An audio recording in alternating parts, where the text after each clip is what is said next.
Good afternoon, everyone. This is Stuart Stow, the Director for Homeland Defense Information Analysis Center. Thank you for joining us for this month's webinar. With me, I have Dr. Balaji, who has a background in DNA repair. He also is going to present for us today on radiation biodosimetry. Without further ado, I'm going to turn it over to Dr. Balaji. Hello, everyone. My name is Adaibalam Balaji. I work at the Cytogenetic Biodosimetry Laboratory, a DOE-funded facility operated by Radiation Emergency Assistance Center and Training Site at Oak Ridge. Today, I will talk about current high-throughput cytogenetic techniques for radiation biodosimetry. Our main objective at the CBL is to understand the cellular basis of chronic and acute ionizing radiation injuries and their impact on human health. There are many sources of radiation we are exposed to. The natural sources are cosmic rays, radon, a radioactive gas resulting from the decay of uranium, potassium-40 and carbon-14 from the fruits and vegetables we consume, and also from ingestion of contaminated air and water, which is basically radon gas.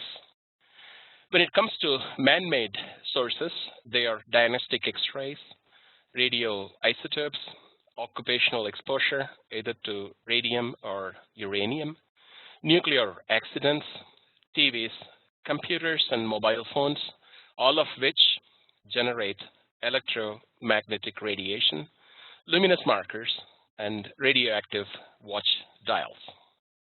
So we are exposed to various sources of radiation. The biological effects of radiation depend on total dose rate, whether it's low dose rate or high dose rate, volume of tissue or anatomical body part irradiated. It also depends on radiation quality, whether it is low LET or high LET. LET stands for linear energy transfer. Gamma rays and the X-rays are low LET radiations. Neutrons and alpha particles are high LET radiations. There are certain pre-existing physical conditions like trauma, illness, and burns, all of which potentiate radiation effects. And there is an important factor called genetic predisposition. There are certain human autosomal recessive syndromes who are inherently radiosensitive owing to genetic mutations. Ataxia telangiectasia is one such classic disorder, and the patients suffering from this disease are extremely radiosensitive. This slide shows differential sensitivity of humans to ionizing radiation.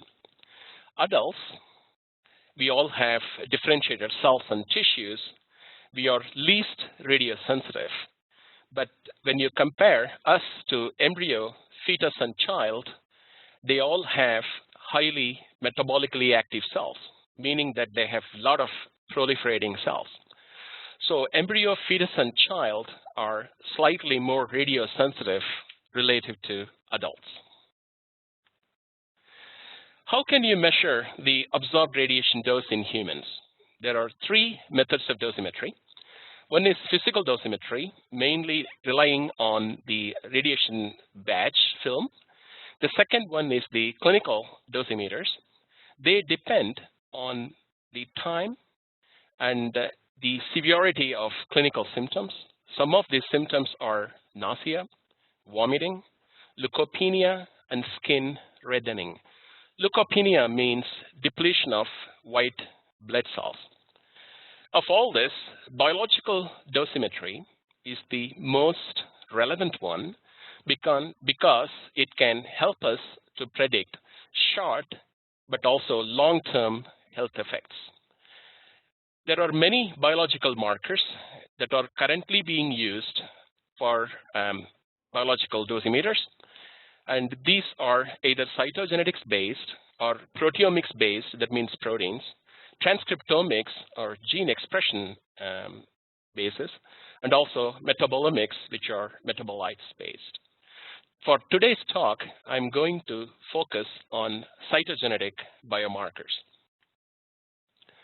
There are many situations during which several hundreds of people may be exposed to radiation. So it's very critical to develop high throughput radiation biodosimetric techniques. These situations are nuclear accidents, nuclear device detonation, dirty bomb, and radiological terrorism. There are many advantages for high throughput radiation biodosimetry.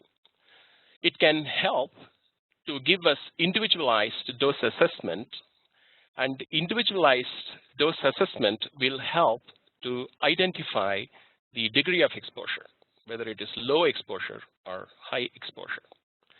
It can also help to predict the long-term health effects, including tissue degeneration and cancer risks.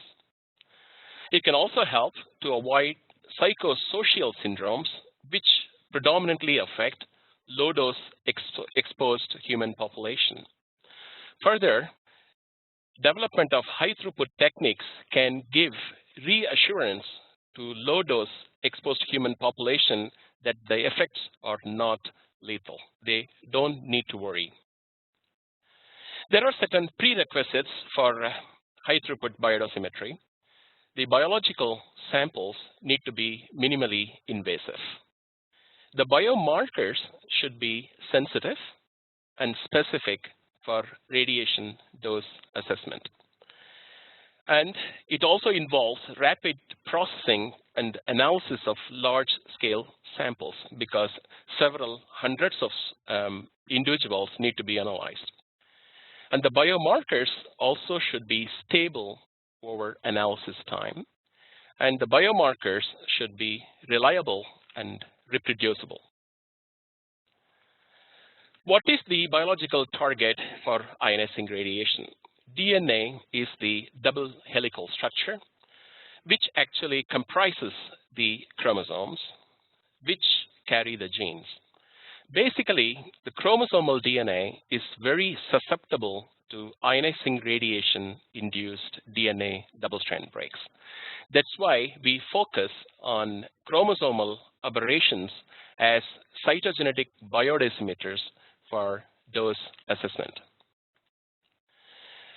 To tell you briefly what is cytogenetics, cytogenetics is the study of chromosome structure and function. Each human nucleus has 46 chromosomes, 22 pairs of autosomes, and 1 pair of sex chromosomes. The sex chromosomes define the sex, either male or female. The chromosomes are made up of genes, and genes are made up of DNA, like I mentioned before. And the genes are crucial for our disease-free survival. Ionizing radiation exposure produces DNA double-strand breaks, thereby disrupting the chromosome structure and function. The broken chromosomes are usually misrejoined to result in structural chromosomal aberrations. These are the preparatory steps involved for chromosome analysis. What we do, we collect 500 microliters of blood, transfer to a conical tube. Then we add the growth media, which is basically RPMI, supplemented with the fetal bovine serum and antibiotics. We also add phytohemagglutinin, which is a mitogen. The lymphocytes are largely quiescent in our body, so they have to be stimulated. So once we add all the components, we transfer to an incubator and incubate the cells for 48 hours. And for the last 4 to 6 hours, we add calcimide. Calcimide is a blocking agent which blocks cells at mitosis. So once we add all this, the samples are centrifuged and we do a hypotonic treatment. The hypotonic treatment is helpful for swelling the cells. we need nicely spread chromosomes for analysis. That's why we do hypertonic treatment. After hypertonic treatment, the cells are fixed in acetic acid and methanol, 1:3 ratio, and we wash the cells several times to get rid of the debris. Then the suspension is dropped onto the glass slides, and the slides are stained with Giemsa. Once the slides are stained, we can take it to the Metafer for imaging and analysis. So this slide shows a normal metaphase cell on the left and the aberrant metaphase cell on the right. The normal metaphase has 46 chromosomes, and each chromosome has one centromere. We also call it as primary constriction. But when blood samples are exposed to radiation, radiation induces breaks in the chromosomes. And the broken chromosomes are misrejoined, resulting in many structural aberrations like dicentrics, rings, and fragments. Let's look at the dicentric chromosome formation. If you look at the cartoon on your left, there are two chromosomes are displayed. Ionizing radiation induces breaks in both of these chromosomes. Now, the broken chromosomes are joined together to form a dicentric chromosome. If you observe, before the radiation exposure, each chromosome has only one centromere. Because of the fusion of two chromosomes, these chromosomes have two centromeres. That's why the name dicentric chromosome, meaning chromosome with two centromeres. The dicentric frequency is strictly radiation dose dependent. When you look at the histogram on your right, higher the radiation dose, higher the frequency of dicentric chromosomes. The dicentric assay, which I just explained, is known as the gold standard for radiation dose assessment because the background noise level, or the baseline frequency we call it, is extremely low. If you sample any healthy individual, these individuals may have one dicentric per 1,000 cells. That's why we say low background rate. And the dicentric formation is also independent of age and gender. It's very easy to detect because such chromosomes will have two centromeres, and the sensitivity is really high. It can go from 0.2 to 5 gray, and we can also increase the sensitivity using a technique called premature chromosome condensation. The dicentric assay is also highly reproducible for dose reconstruction, and it has proven in many nuclear accidents before for the last 4 decades, like Chernobyl, Guyana, and recently in Fukushima. The second type of structural aberration, which is also useful for radiation dosimetry, is ring. Again, the chromosome ends are broken here. The broken chromosome ends are fused to form a structure like a ring. That's why we call it as ring chromosome. In the CBL at Oak Ridge, we have been using a fluorescence in situ hybridization technique. This is called FISH technique, where we use DNA probes specific for centromeres and specific for telomeres. So the centromeric and telomeric probes are differentially labeled, meaning different colors. So the green color denotes the centromeres, and the red color denotes telomeres. So this technique is highly sensitive, and we can precisely detect the dicentric chromosomes for radiation dose assessment. The third type of structural aberration is called translocation. As you can see on the cartoon, 2 chromosomes are displayed, chromosomes A and B, and radiation breaks both of these chromosomes. Now, the broken chromosomes exchange their fragments. The fragment from B chromosome goes to A and vice versa.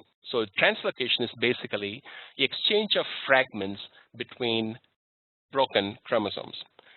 how to detect this, because it's very difficult. So we use a state-of-the-art technique called multicolor fluorescence in situ hybridization, known as MFISH.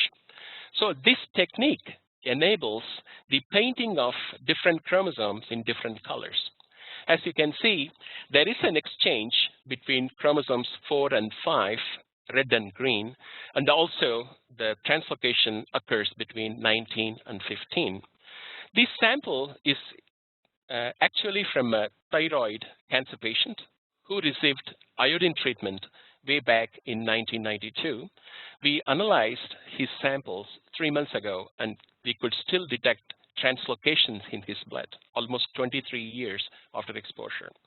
So the translocation events, unlike Dicentrics, persist for a very long time in the blood, so they are very useful for construction of retrospective biodosimetry.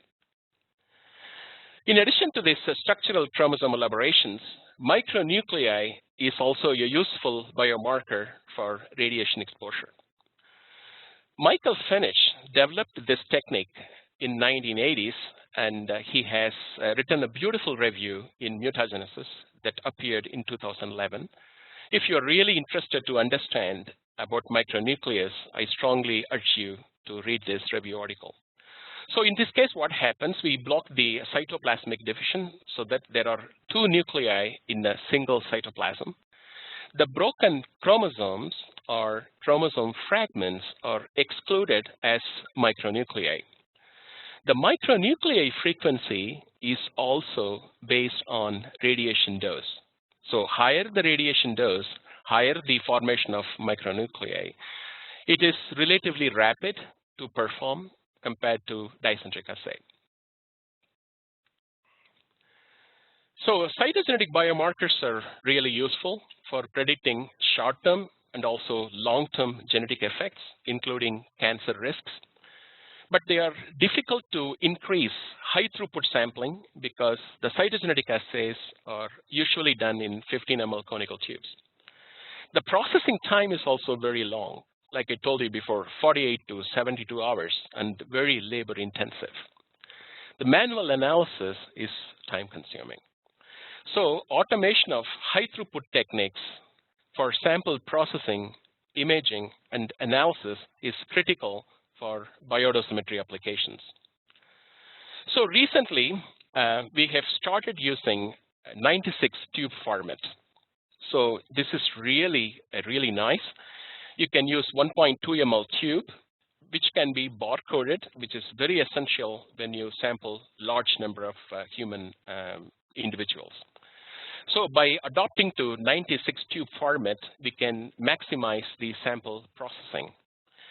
To increase the sample imaging steps, we can spot the samples in multi-well slides. So this slide has 96 wells. So 96 samples from different individuals can be spotted for analysis. So we are undertaking these steps at the CDL currently to increase the sample processing and imaging steps. We have a Metafer system. This is very useful. This is developed by Metasystems in Boston. We have a slide feeder which can hold up to 80 slides. So we load the slides and everything is done automated using the Metafer microscope system. The slides are imaged, the metaphases are detected, and the dicentric chromosomes are spotted. This slide shows an example of a metaphase captured by Metafer microscope system. You can see when Metafer detects a dicentric chromosome, it puts a red rectangle around the dicentric chromosome, and the same dicentric chromosome is also displayed on your left-hand top corner for human verification. As you can see, there are 2 centromeres, and this is a dicentric chromosome. So this is completely automated right from image capturing and the dicentric analysis. So this slide shows the timeline between the manual counting and automated Metafer counting. If a person scores 1,000 metaphases, it takes about 13.6 hours to finish the analysis. But Metafer thus under 3 hours. So there is a 4-fold reduction in time for Dicentric analysis.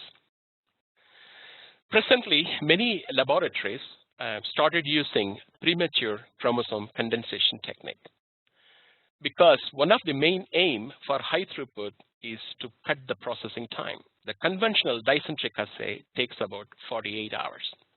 So we want to cut short the time. So in this case, what we do, we fuse the human lymphocytes. In this case, the lymphocytes need not to be stimulated like for 48 hours. So we fuse the lymphocytes with the Chinese hamster ovary mitotic cells to get prematurely condensed chromosomes. But these prematurely condensed chromosomes are slightly different morphologically from the conventional metaphase chromosomes. To detect the dicentrics in PCCs is technically challenging. What we do, we combine PCC with FISH, the one I showed you before, using centromeric probes so we can detect the dicentrics in PCC chromosomes.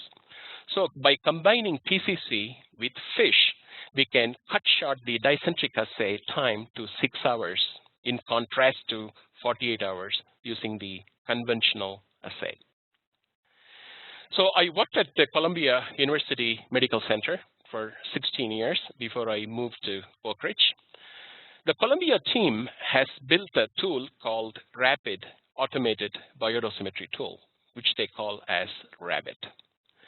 RABIT is really cool because it does almost all the processing steps right from the culture of lymphocytes up to the fixation. If you want to watch the RABIT, how it actually works, you can watch a video clip on YouTube. It's called the Genome Center, and the video runs for 4 minutes. You'll be amazed at what machines can do for radiation biodosimetry. So in RABIT, we collect the samples in a 96-tube matrix. Once the matrix is loaded, we transfer the plate to RABIT. In RABIT, the medium addition, culture, and fixation of cells, all the processing steps are carried out in RABIT with very little human interference. So everything is automated. Once the cells are fixed, the fixed cells are transferred to a clear bottom plate. And we can do subsequent analysis depending on the endpoint you are interested. So we also built a RABIT imaging system to go with RABIT. So the RABIT with the robust imaging system can be really useful for multiple high throughput radio biodosimetric assays. Like you can do Dicentric assay, the one I explained, micronucleus assay, and gamma H2AX is minimally invasive. It also does not need blood culture. And the H2AX is a very well-known surrogate marker for DNA double-strand breaks. And again, you can also do M-FISH for translocations and M-band for chromosome inversion events. So these events occur within a single chromosome.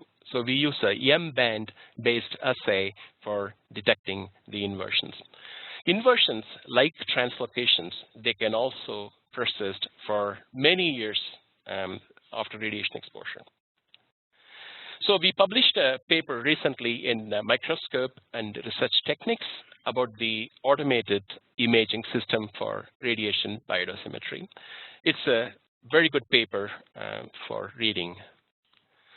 In addition to the cytogenetic biomarkers, biomarkers are also used for multiple organ dysfunction syndrome. FLT3 ligand is being used for hematopoietic and bone marrow aplasia. Citrulline is used for gastrointestinal tract. Oxysterols is used for liver and cardiovascular disorders, and amylase for salivary gland. So these biomarkers are very useful to assess multi-system disorder. The FLT3 ligand has been successively used to distinguish between total body radiation and partial body radiation in mice.